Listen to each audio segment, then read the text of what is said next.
I am so delighted to be here. I can hardly stand it.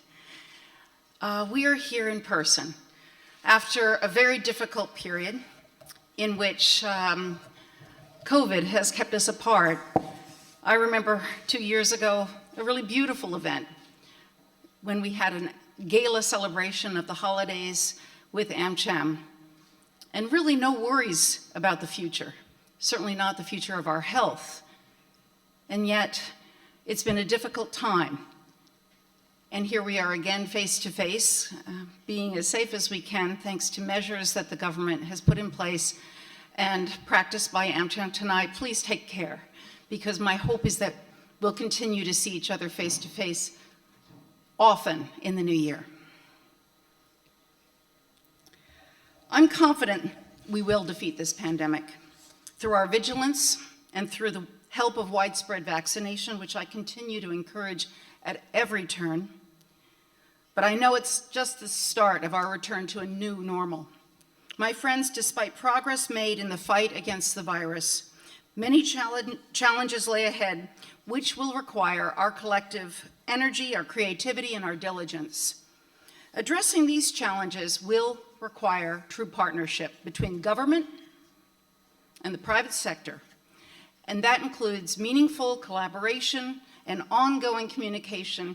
And that, my friends, is what I want to talk to you about tonight.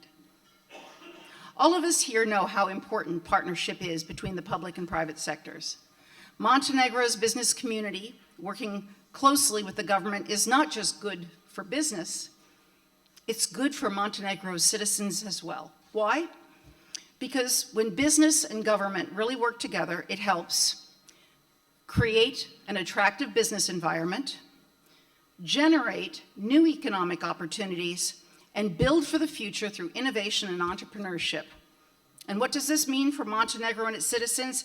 It means that collaboration between business and government solves problems. It encourages investment, it creates jobs, and it's a winning recipe for Montenegro to become a more economically resilient and prosperous country.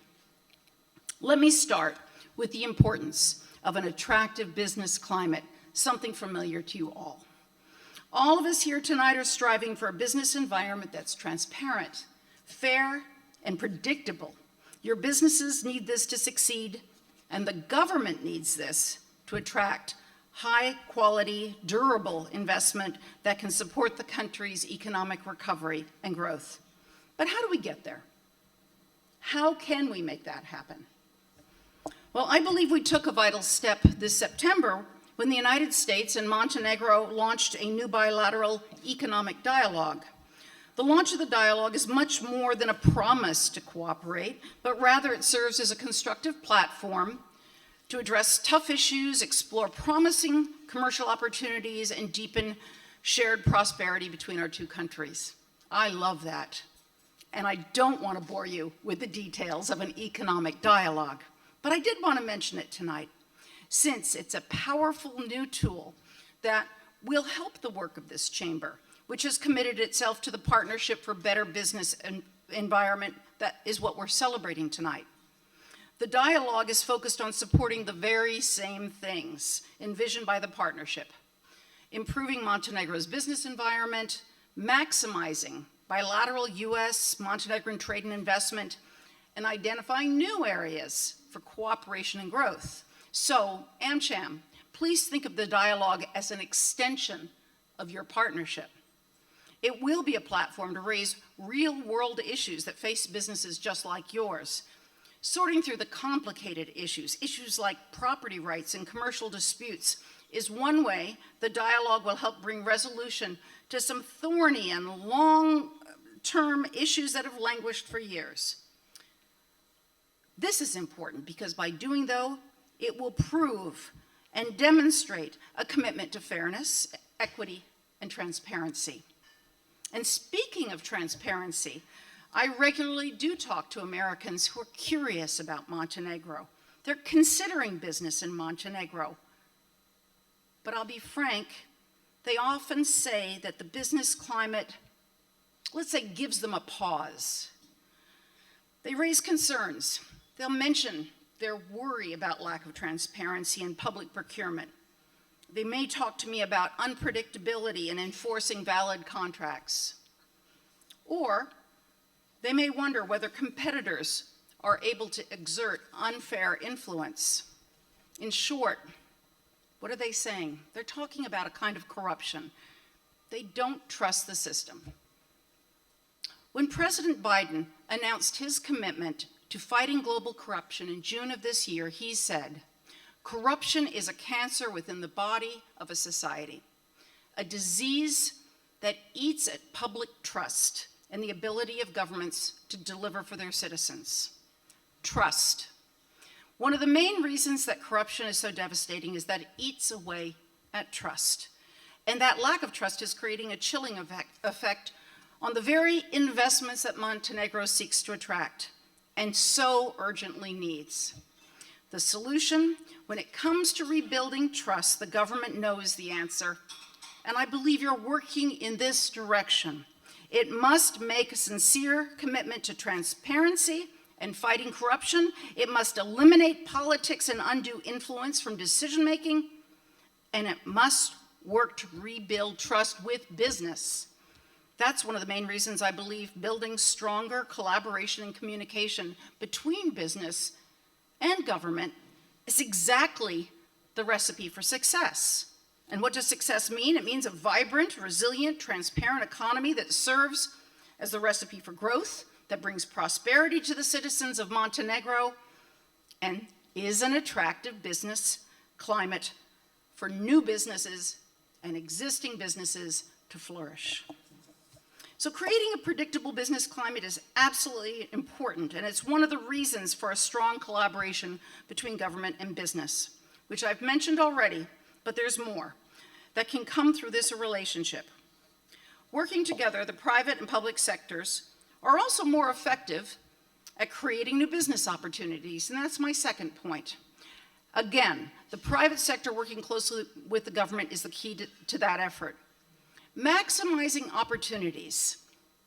It will set the stage for Montenegro to recover from the region's worst economic decline resulting from COVID, and it will spur domestic and international investment, all of which are key to the country's long-term economic growth and development. I'll offer you an example which I'm excited about, which I believe is one of those areas of Montenegro's true potential and new opportunities, and you know it. It's what global markets are really striving for. Global markets want to move away from coal and fossil fuels, and they want an energy strategy that is reliable, sustainable, and greener in its energy mix. And Montenegro has that potential. Montenegro's robust power interconnections with neighbors are already an advantage and a unique opportunity to deploy energy that can be produced here, like wind and solar. It's clear that countries like Montenegro are approaching a transformational shift in the energy sector. Embrace that. The energy transition will only happen with deliberate and difficult decisions and intensive international cooperation on climate solutions. But I will say I applaud Montenegro for setting a strong example. Mr. Prime Minister, thank you for committing to net zero greenhouse gas emissions by 2050. Going forward, I believe there is an extraordinary opportunity to bolster energy security while also moving towards clean energy and energy security together. Energy diversification is going to be vital for this country, and that will help you to deliver both of these priorities. It'll create enormous opportunities for investment here and throughout the region, and American companies are interested. The clean energy transition means boosting innovation and creating new jobs. Again, only through a close collaboration between the government and the business is this going to be realized. So a successful growing economy requires the attractive business climate and more economic opportunities, but it also needs to build for the future.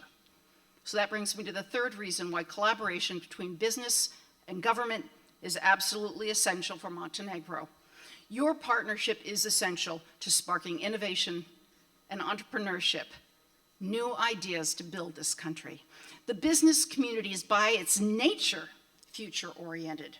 always looking for new ideas. It should come as no surprise that business organizations like AmCham specifically are strong supporters of innovation and entrepreneurship in Montenegro. Look at the digitalization that this organization promotes.